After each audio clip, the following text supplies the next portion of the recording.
Hey everybody, my name is Rick, and today we're going to talk about one of the top 125 novels of all time, Tropic of Cancer by Henry Miller.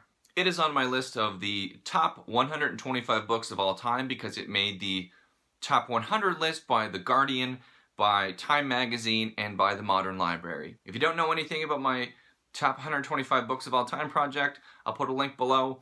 You can learn everything you need to know about it. Tropic of Cancer is definitely going to be one of the most controversial books that I read during this project. It was first published in France in 1934, because France is a country of hedonists and they have no shame whatsoever. When it was finally published in the United States in 1961, over 60 different lawsuits in 21 states were filed against this book and the booksellers who tried to sell it.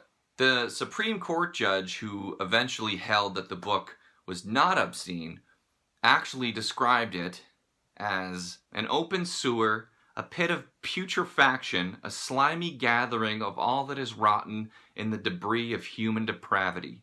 Honestly, he was probably being kind. As a way of demonstrating to you, I'm just going to read a couple of passages from the book as I go through this review. She lay in Tottenham Court Road with her dress pulled up and fingered herself.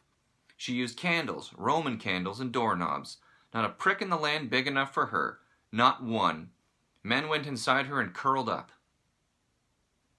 I'm not going to bother trying to summarize what this book is about, because honestly, it's really hard to do, because it's almost not about anything. If you want to sound fancy or like a critic when you describe this book, it's been said that it's kind of an immersive meditation on the human condition.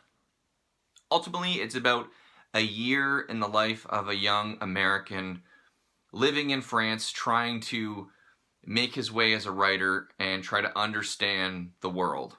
And by understand the world, you mean figure out how many times he can say the word cunt in 300 pages? Yeah, more or less.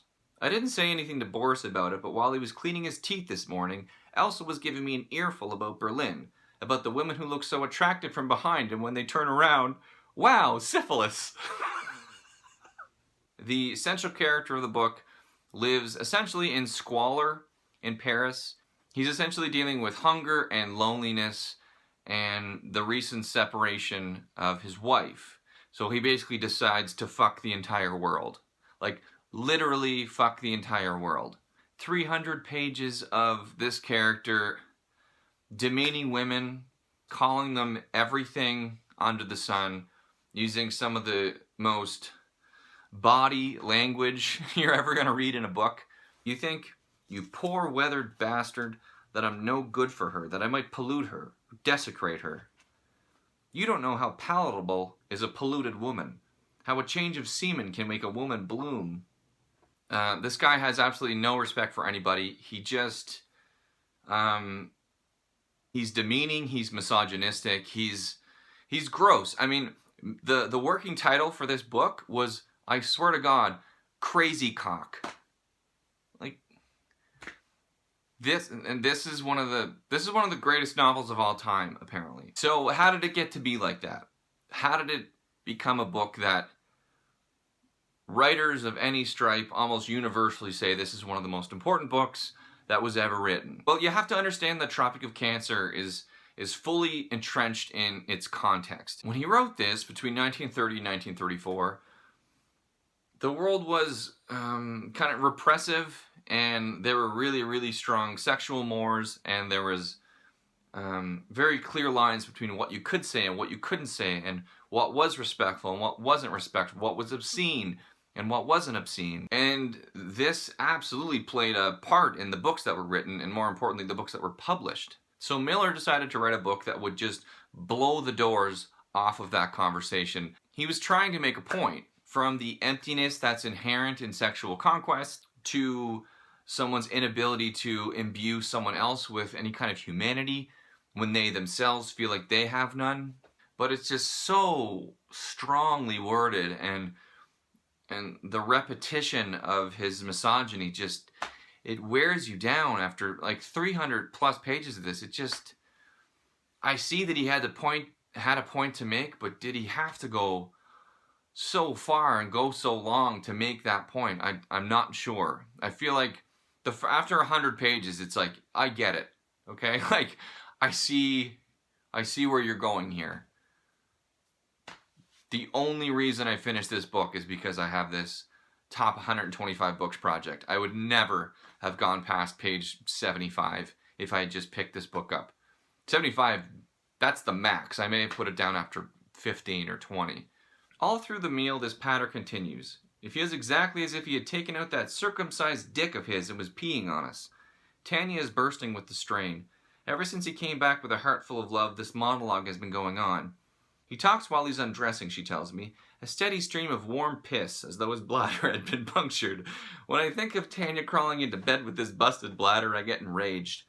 To think that a poor withered bastard with those cheap Broadway plays up his sleeve should be pissing on the woman I love. This isn't even close to how gross this book gets. It's just, this is what I'm willing to say out loud. This is like 1/10 of how far he goes.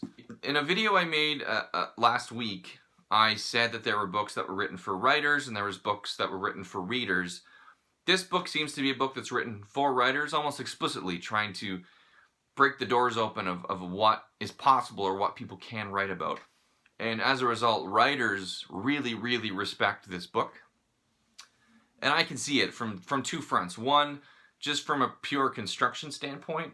And then secondly, just on principle, I can see how writers would really value the hard work that Miller did to kind of lay the groundwork for them in the future. The fact of the matter is it's 80 years later now.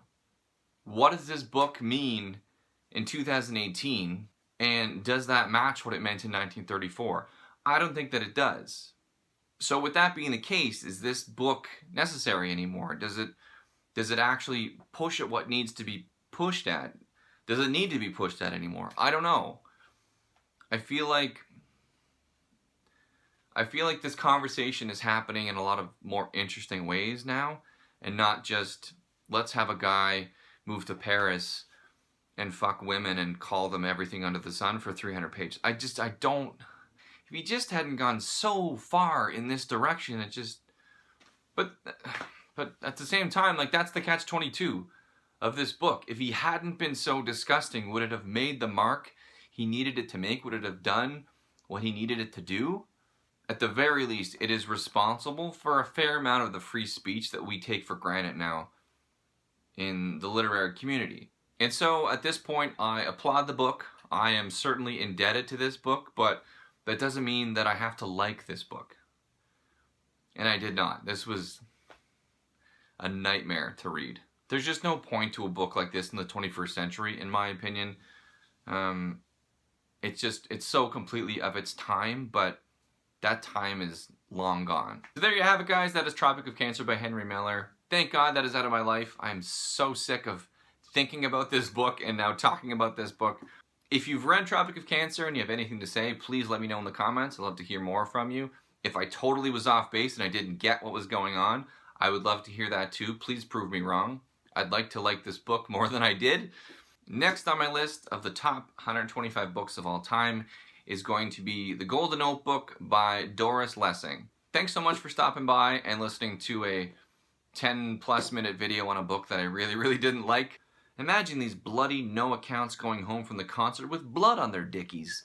Every like, every comment always is so appreciated. So thanks again. Hope you guys have a great day. In the lavatory, I stand before the bowl with a tremendous erection. It seems light and heavy at the same time, like a piece of lead with wings on it.